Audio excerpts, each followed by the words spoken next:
Sizcə bütün günümüzü lazımsız söhbətlərə, WhatsApp statuslara, Instagram, TikTok videolarına sərf etmək bizim hədəfsiz olduğumuzdan xəbər vermirmi? Çayxanalarda, toyxanalarda israf olunan vaxtımız, bunun xınası, onun ciyər axşamı, o birinin uşağının sünnəti və s. yaşam hədəflərimizə mi xidmət edir, yoxsa əksinə? Həyatımızın hər incə detalına qədər bütün yeyib içdiklərimiz, dincəldiyimiz, yatdığımız yerləri statuslarda paylaşmağımız, sonra neçə nəfərin baxdığını tez-tez girib kontrol etməyimiz, kim reaksiya verdi, kim vermədi təəssüratına qədər analiz etməyimiz və s. Bu da bir yaşayışdır, bu yaşamaqdır ümumiyyətlə. Bu yaşayışda Allah hardadır, məna hardadır, mənəvi təkamül hardadır? Ümumiyyətlə bu yaşayışın ləzzəti varmı?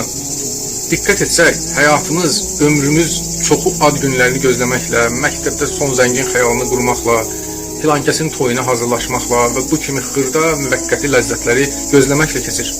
Bəs biz nə vaxt hədəfli yaşayırıq? Kərbəlada ən qısa dialoqlara da diqqət etsək, ən xırda işlərin belə ən yüksək hədəf üçün hesablandığını görürük.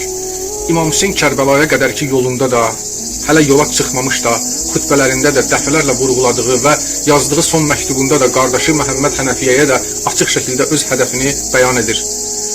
Mənim qiyamım cəddimin ümmətini islah etmək üçündür. Hədəfə diqqət edin və bu hədəfin aliliyinə baxın ki, 14 əsrdir bu islahat prosesi davam edir. Hələ bundan sonra da qiyamətə qədər insanlar Kərbəladan həyat dərsləri alıb islah olmağa çalışacaqlar. Allah bizi də islah olanlardan qərar versin.